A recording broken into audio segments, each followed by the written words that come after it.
Señores familiares, parientes, descendientes, ¿dónde están los dos niños?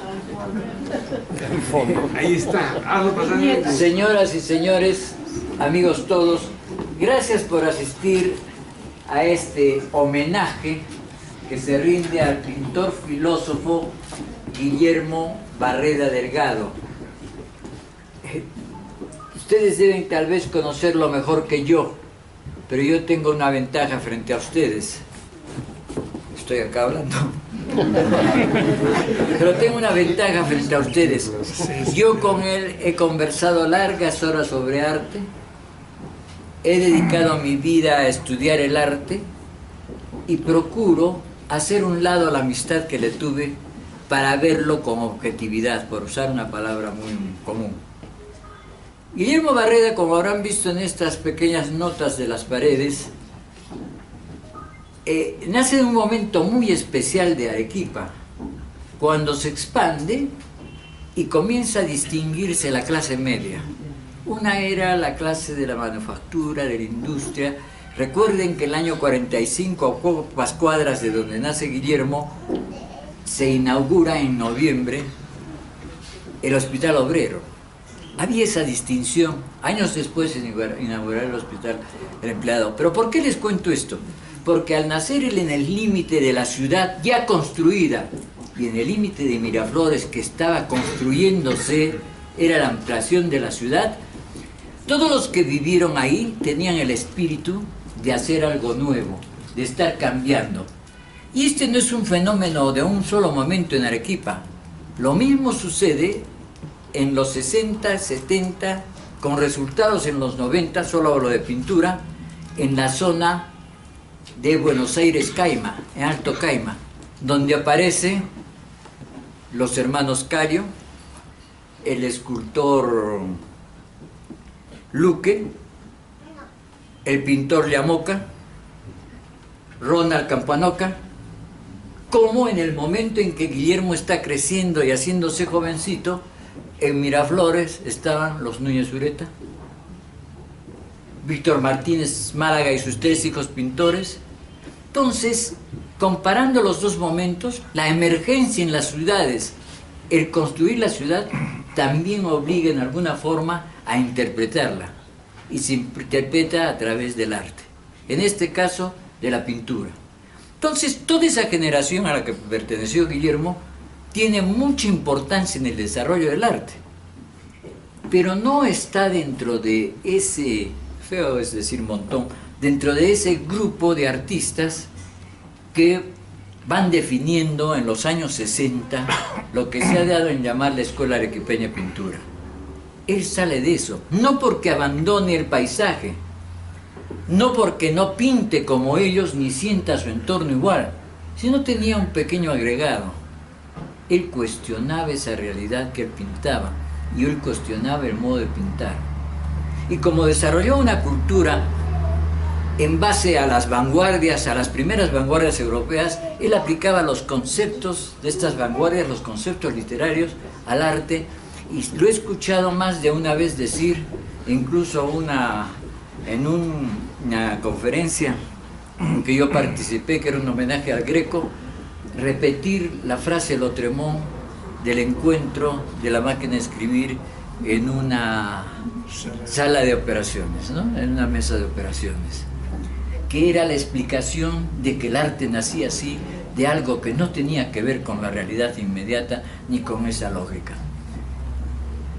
Si él pensaba así, ¿cómo entonces podía haberse enfrentado a al resto de amigos que eran los que desarrollaban esta pintura localista, esta pintura en base a hablar de la transparencia de nuestra atmósfera, de lo que es el valor de la campiña y todo eso? Él le agregaba el aspecto técnico y el aspecto del desarrollo de la pintura que él sentía que se estaba dando en Europa, y consideraba que el centro, como se pensaba en ese momento, era París. Por eso todos los pintores querían ir a París. Ahí un desengaño se da, y esto va entre paréntesis la famosa obra de Pobre Gente París de Sebastián Salazar Bonel. Y eso comienza a distinguirlo del resto. Y como él piensa y crea todo un concepto, una escuela filosófica que la llama estarismo, había un choque verdadero entre sus compañeros que ustedes pueden notar en este momento en la forma en que ambos se expresaban. De esa época todavía tenemos algunos pintores. Goyo lo recuerda muy bien, Goyo Menau. Algunos jóvenes lo recuerdan también, porque él no solo era el pintor que se puso en su sitio por la edad y por las exposiciones que usó, o por lo que estaba siempre en, ¿cómo decirles? No sé por qué se usa esa palabra, pero creo que cabe en el candelero. Otros dicen en la cresta de la ola. Siempre él daba que hablar, y daba que hablar hasta con una continuidad que a veces, que la explicaré así. Hizo un mural en el centro donde asistían todos los artistas, que era el famoso Café Le Paris. Quien estaba ahí veía este mural. Y quien, exacto, bravo. Raíces estéticas. Raíces estéticas. Y quien estaba ahí tenía que comentarlo por lo novedoso, único, distinto y tan atractivo que era. No se presentó como ese arte abstracto informe. Era una construcción, era una expresión de construcciones de formas que, si bien no tenían una apariencia reconocible e inmediata de una realidad de objeto, la composición y el color, en ese caso era en base a pasteles y grises, la composición y el color hacían atractivo y se llegaba a lo que difícilmente se logra con el arte, que es la contemplación. Porque muchas veces, cuando nosotros de inmediato encontramos el objeto artístico copiado o referido de la naturaleza, se nos acaba el encanto y buscamos el siguiente cuadro si estamos en una exposición. En este caso no era así. Y algo más, ya, es que a veces cuando hablo no paro. Y sé que ninguno de ustedes me va a decir que me calle, así es que yo tengo que controlarme. Y entonces, en esas diferencias que he tratado de distinguir, porque hay muchas cosas para hablar de él, quiero, ya para cerrar, que noten lo siguiente. Él no negaba esta realidad, él la interpretaba. Y la interpretaba con una reinterpretación que le permitía el tamiz de su concepción filosófica, que fue una concepción para decir de que no debíamos olvidar nuestros orígenes. Se agarró de la cultura wari y decía que el traslado del arte y la cultura sería de país a América, y de América a América del Sur, y de América del Sur a Arequipa, donde él, sin extrañar nada de Europa ni deseos de confrontarse a ella, estaba esperando el futuro. Futuro que él sentía que lo construía. Y en esta interpretación ustedes van a ver, no es el modo de ver la naturaleza ni la cultura, que pueden ser las casas o lo que ustedes quieren llamar como cultura, de un ser común y corriente. No solo es la de un pintor que sabe cómo manejar las formas y los colores, es de quien es capaz de, en ese objeto que está reproduciendo a su modo, ponerle una historia. El estarismo. Sí, lo mencioné, gracias Lourdes. Eso era el estarismo. Pero ¿por qué? Ese no solo es estar, sino al contar esa historia que se creaba por estar alguien en el ambiente que él estaba pintado, le permitía hacer, y se los digo con una cosa muy simple que ustedes van a ver. El retrato de la hermana Amparo, ¿no? Amparo, sí. Sí, Amparo, en que está trabajado en el sentido del rostro y la belleza. Y el otro retrato de Virginia, que la hace casi transparente, en una sensación de espiritualidad. O sea que al retratar, él no solo trataba de hacer la reproducción de la realidad. Y van a ver también sus paisajes, tanto de ciudad, paisajes urbanos, como paisajes rurales, cómo transforma a los objetos, especialmente en las arquitecturas, en que es distinto el objeto y se convierte en algo que tiene vida, en algo que está, y en su relación como ser que está frente al ámbito, como él decía, es distinto. pero necesitaba esa realidad transformada, un taumaturgo, un mago que lo convirtiera en objeto pictórico en 2 dimensiones para que todos lo interpreten. Y cierro con las palabras que comencé. La ventaja que tengo yo es decirles que ustedes ahora se van a enfrentar a la interpretación. No están frente a un pintor que les está reproduciendo el Misti, el río, la Virgen de Chapi, Torre Tagle, no. Están frente a un distinto Misti, a una distinta Virgen, actuando porque crea un milagro, y frente a un Torre Tagle que se le viene encima a uno. Eso es descubrir la realidad, eso es interpretarla y eso es darla para el resto. Y eso también es saber callar a tiempo. Agradezco que me hayan escuchado, porque en realidad quien habla ahora es el pintor a través de sus cuadros. Estamos a menos de un año para que se cumplan 100 años de su nacimiento, y esa es la razón de esta exposición.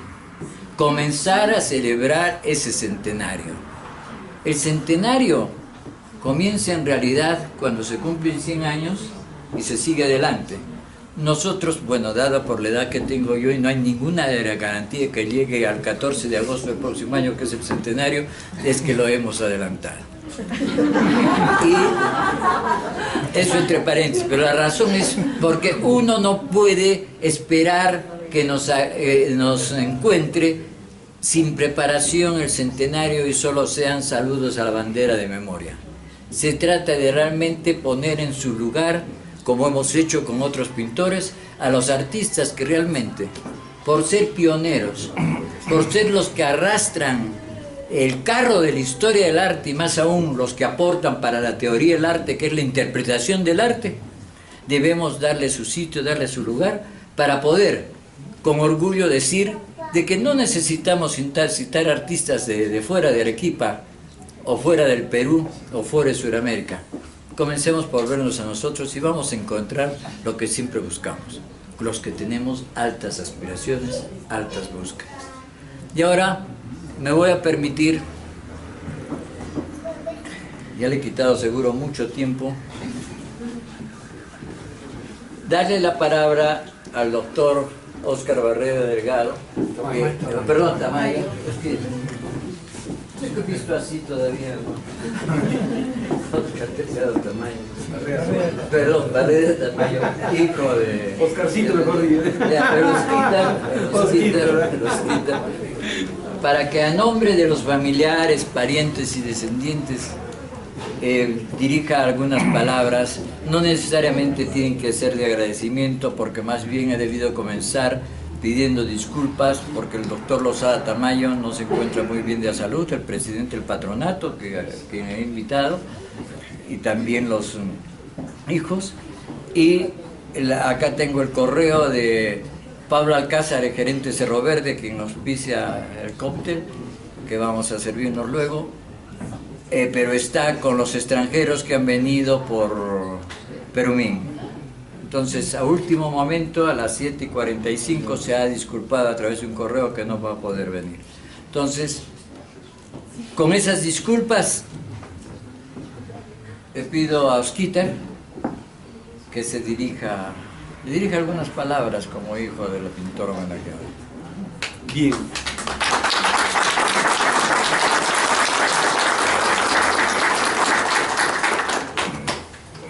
Pienso que debo ser breve y me voy a dedicar a dos cosas que se supone que por las cuales me han nombrado para que diga unas palabras ahora. La primera es dar un testimonio e informar acerca de la familia y de mi padre, ¿no? Ese es el objetivo. Y la segunda, comentar un poco acerca de por qué estarismo. Esos son los dos temas que voy a tratar. Entonces empiezo en primer lugar señalando mi especial aprecio a tres personas que hace 17 años, en el año 2000, en el Centro Cultural Peruano Norteamericano, organizaron una retrospectiva, siendo director Antonio Ugarte y siendo los mentores Walter Márquez, que nos honra con su presencia, y por supuesto Eduardo. Tres personas que lo conocieron a mi padre, ellos siendo jóvenes, mi padre siendo mayor, y sin embargo mantenían una especie de relación de tú a tú, porque mi padre, conociendo y teniendo más experiencia, sin embargo tenía simpatía con la juventud, y en estos 15 años desde que ha fallecido mi padre, he recibido múltiples testimonios, más de 2 docenas de testimonios de todo tipo de personas que en este momento son alguien en la vida y que recuerdan con mucho afecto que siendo jóvenes tenían acceso a la conversación libre y retadora, porque en esa época la arte era considerado como ciudadano de segunda categoría. No eran médicos, no eran ingenieros, pero tenían talento. Hoy se sabe que de acuerdo a las inteligencias múltiples, toda persona con talento es valiosa, no se necesita en este caso exclusividad en alguna carrera o especialidad, simplemente productividad y goce con lo que están haciendo. En ese sentido, la primera parte tiene que ver entonces con el recuerdo de él. Él ha sido el mayor de varios hermanos. Tenemos aquí la presencia del tío Jaime, que fue el segundo, el tío César, tercero, y además hay bastantes primos en Lima. Está Paco, que es el hijo del tío Armando, que pronto vendrá a presentar un libro catedrático muy conocido aquí. Y luego, siendo mayor entonces, vivió una vida intensa y también al mismo tiempo de responsabilidad y trabajo, que es reconocido. Con los tíos nos reunimos una vez a la semana a tomar un café, al mes, a tomar un café, y a través de ellos tengo información de cantidades de anécdotas al respecto. Yo pienso que estas cosas que digo, las digo con confianza, porque sé perfectamente bien de que todos y cada uno de ustedes pueden decir algo semejante a su familia. Por eso es que me permito decirlo. Quizás señalar otro aspecto, el hecho de que ha acompañado a la familia y a los hijos a donde estuvieron. Por ejemplo, mi hermana Virginia es religiosa. Le pusieron como requisito que terminara su carrera, que la terminó, y luego ha sido madre maestra en los esclavistas del Sagrado Corazón de Jesús. Y en este momento es la madre provincial superiora de 2 países, de Perú y de Bolivia. Y hace poco ha estado a cargo en el Vaticano de la planificación central de toda la federación a nivel mundial. Y lo cuento porque estando ella en Chota, en Cajamarca, mi papá fue a visitarla y estuvo con ella casi un mes y tomó contacto y pintó muchos cuadros de allí. Y tomando contacto con la gente, le regalaron un poncho especial rojo que solo se regala a las personas que son probas y justas y maduras y son valiosas.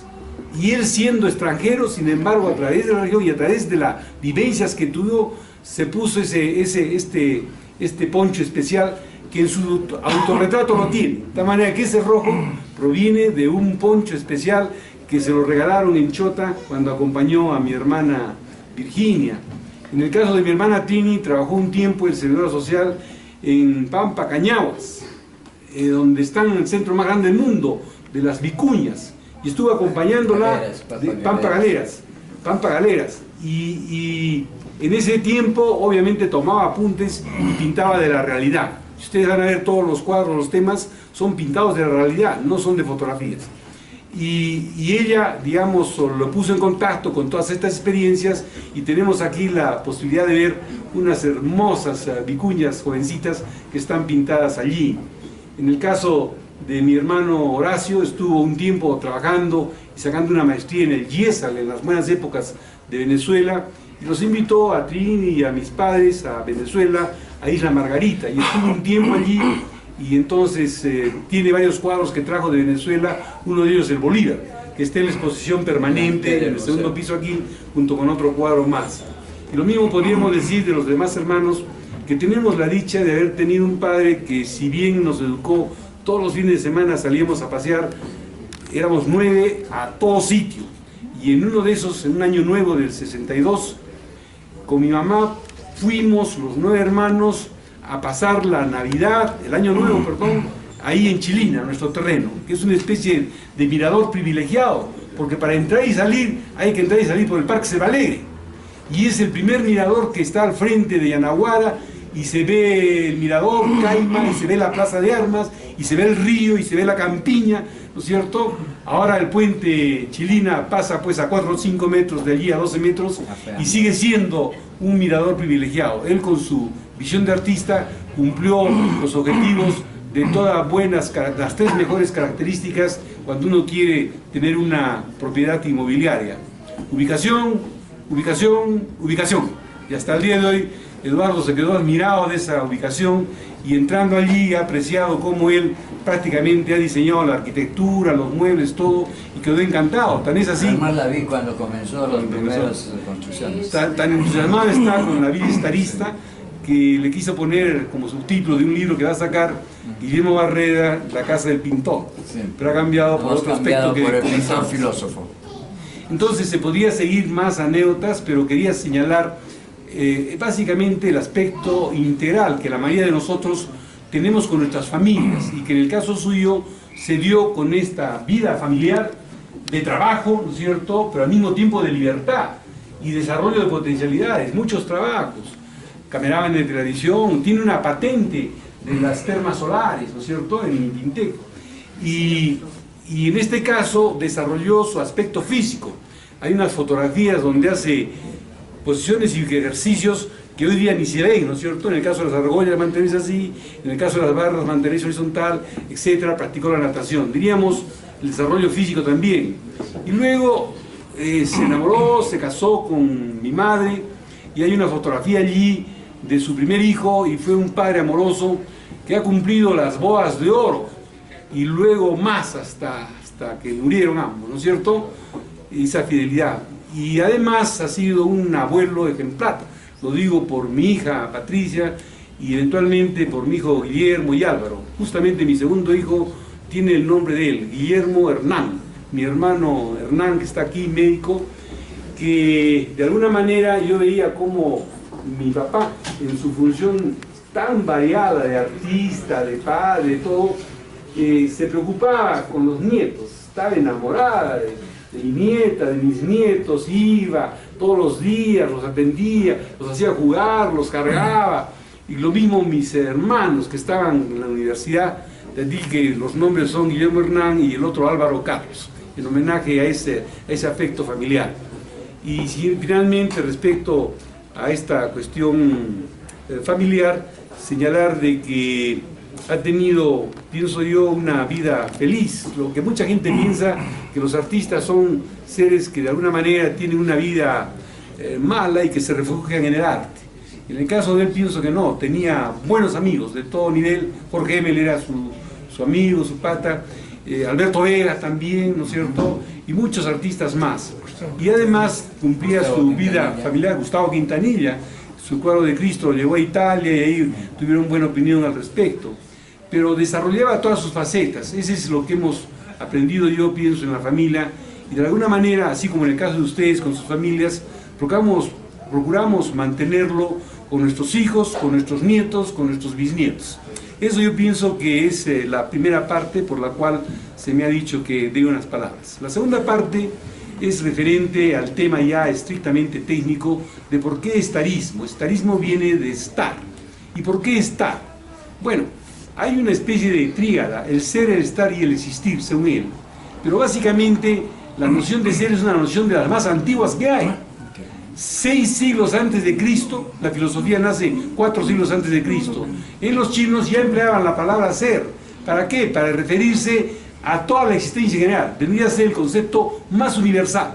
El día de hoy implicaría, desde el Big Bang, ¿no es cierto?, implicaría todo el universo, todo el cosmos, desde lo más grande, macroscópico, que llega a 10.26 potencia, ¿no es cierto?, hasta lo más microscópico, que llega a menos 16 puntos. Es decir, es la noción más general que existe, el ser.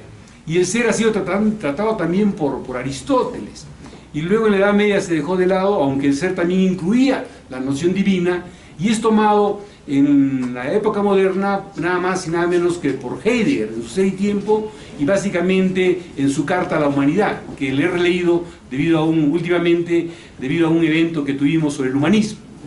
Y el otro que trata acerca de este tema del ser es Jean-Paul Sartre. Entonces Heidegger dice, el ser, estamos acercándonos a por qué estar, por qué estarismo. El ser es la manera como se manifiesta la esencia de la realidad. Por consiguiente, el ser en el hombre se expresa a través del lenguaje. Por consiguiente, el lenguaje es la manera como se expresa el ser de la realidad. Y por consiguiente, el lenguaje bien empleado, es decir, el lenguaje poético, es la verdadera manera como el hombre se toma contacto con la realidad. Hay un poeta que se llama Hölderlin que dice: poéticamente habita el hombre.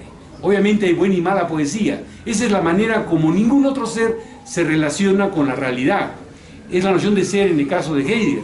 Pero en el caso de Sartre, él dice: un momento, no todo es ser. Hay el ser ahí de las cosas, hay la nada, ¿no es cierto? Y hay la manera como el hombre se desarrolla. Y dice que prácticamente todas las cosas tienen una esencia, pero esa esencia precede a su existencia. Hay la esencia de las cosas, una hormiga, una planta, una roca, incluso la producción industrial, hacer una cola, lo que sea, ya previamente se sabe qué se va a hacer. La esencia de las cosas, de la realidad, precede a la existencia. Pero Sartre dice: un momento, acuérdense que Sartre y Heidegger son filósofos contemporáneos, de 1920, 30, y después de la Segunda Guerra Mundial, que hablaba Eduardo, que de alguna manera son los que predominaban en el pensamiento filosófico. Y en el caso de mi padre, él conocía, tenía los libros y estaba al tanto de este fundamento filosófico. Y entonces Sartre dice: un momento, está bien que la existencia o la esencia de las cosas preceda a su existencia en toda la realidad, menos en el hombre. ¿Por qué? Porque el hombre es un ser condenado a la libertad. ¿Por qué? Porque el hombre se va haciendo, tiene voluntad, tiene responsabilidad, y no sabemos qué es hasta que no agota todas sus posibilidades. Entonces en el hombre su esencia es posterior a la existencia. Primero tiene que existir, y existiendo, actuando, produciendo, entonces es algo. Y específicamente hay una cita donde señala que en el caso de los hombres de arte, en el caso de Picasso, Picasso es lo que actúa, lo que hace, lo que produce. Los cuadros de Picasso es Picasso. O sea, Picasso es la manera a través de la cual hay una producción. Entonces, se podría decir de que acerca del ser humano, de cualquiera de nosotros, no se puede decir nada a priori. Hay que decirlo es post facto, cuando ha agotado todas sus posibilidades. ¿Y cuándo ha agotado todas sus posibilidades? Cuando ha muerto. Cuando ya tiene su obra. O sea, Picasso ya tiene toda su obra. Por consiguiente, podemos hablar algo de Picasso. Y menciono esto, otra vez un pie a la realidad, porque ya han pasado 17 años de su última exposición y 15 años de su muerte, de tal manera que ya está su obra. Y gracias a una iniciativa de mi hermano Horacio, está juntando todas las fotografías. En este momento no hay ni la mitad de su obra producida, porque están en casa de familiares, están las que ha vendido, y están en una exposición que estuvo en Lima y que se ha quedado en la casa de mi hermano, y mi hermano Ernesto también tiene cuadros. Es decir, casi la mitad de su producción está fuera. Y la idea es que para el centenario, que sí vamos a llegar, ¿sí vas a llegar, Eduardo? No me comprometo. Es un buen deseo, nada más. Pensamos, a través de mi hermano, a tener su producción completa, de tal manera que el dictum de Sartre, que el hombre es lo que hace, su obra, sus hijos, su realidad, su trabajo, su recuerdo, eso es la realidad, y tiene que pasar cierto tiempo, y recién entonces podemos tener un juicio más o menos certero de lo que fue esa persona, por sus obras, por sus hechos, ¿no es cierto? Esto me motiva, en primer lugar, les decía que en estos 15 años he escuchado montones de testimonios, sobre todo personales, ¿no? De qué manera ciertas cosas a no tenía acceso a las personas, y en segundo lugar acerca de su obra, que ahora la van a ver y se puede comentar. Voy a juntar esos testimonios y probablemente sean una primera parte del futuro, que el próximo año sacaremos un texto al respecto, ¿no es cierto? Con su obra completa. Entonces nos habíamos quedado en el ser, y en el caso de Sartre, de qué manera la esencia es primero, la existencia primero y luego la existencia. Entonces, pasemos al estar. ¿Por qué el estar? Porque en el caso del ser es toda la realidad, y en el caso de la existencia es la existencia de toda la realidad. Pero, ¿y si Sartre ya hizo la diferencia? ¿Y si los seres humanos somos diferentes? Somos diferentes porque hay el estar. Estamos. ¿Estás enfermo? ¿Eres enfermo? ¿Eres enfermo? Sí. ¿Estás enfermo? No, ahora no. O sea, hay diferencia. En castellano no, es el verbo to be, ¿no es cierto? Pero solo en castellano es el ser y el estar diferentes. Incluso digamos, la conjugación, ¿no? Yo soy, yo estoy. Hay diferencia en todos los tiempos y modalidades. Entonces, ¿qué vendría a ser el estar? El estar vendría a ser la peculiar manera del ser humano, a través del cual expresa el ser, ¿no es cierto?, en un existir. Pero es típicamente humano. Ningún ser humano, ningún animal, ningún otro ser vivo hace pintura o expresa opiniones e interpretaciones. Entonces, pues, cerrando el asunto, se trata de qué manera, según el estarismo, hay una parte específica. El estarismo no todo es, él ha cubierto casi todas las escuelas. Podemos observar este lenguaje especial a través del cual el ser humano, que es alrededor, tiene un estar que se relaciona en un ámbito, que es el contexto. Muy bien, yo pienso que han venido ustedes para ver los cuadros, de tal manera que tanto el aspecto personal, emocional, como el aspecto un poco intelectual ha sido cubierto. Les quedo muy agradecido por su presencia, agradecido al patronato del Museo de Arte Contemporáneo del Perú, de Arequipa, que fue el primero en el Perú, ¿no es cierto?, a Cerro Verde, que ha sido el auspiciador, y esperamos que la tertulia y el tiempo que estemos aquí, con unos ricos bocaditos que me han dicho que va a haber, y una bebida muy buena, podamos disfrutar un poco el cuadro y la conversación. Les quedo muy agradecido. Bienvenidos.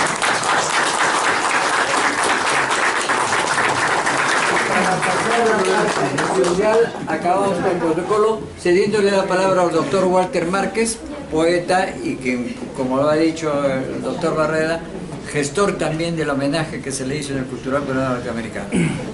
Por favor, para declarar y inaugurar la exposición. Antes de declarar inaugurada la exposición,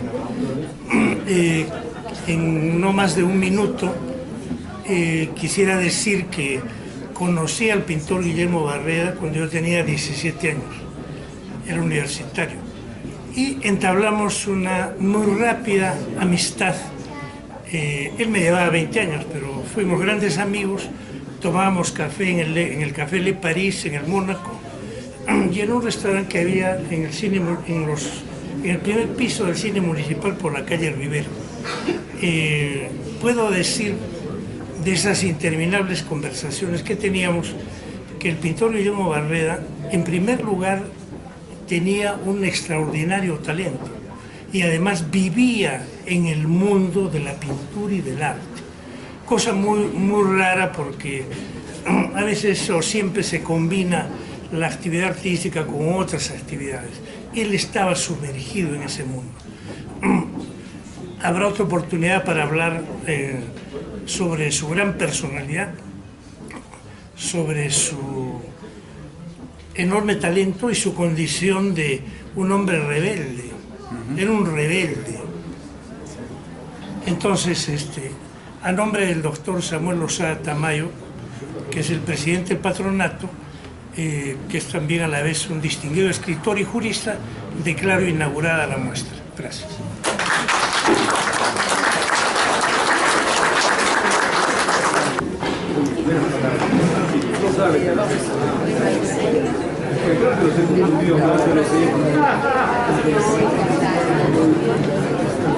No, te agradezco, aprecio tu presencia. Acá, muy instructivo. Tu nombre, di. José Antonio Portugal. José Antonio Portugal. Muy bien, José. Muchas gracias. Tenía que ser la primera referencia. No a la verdad, ¿no? No, es la verdad,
¿Estás con algo?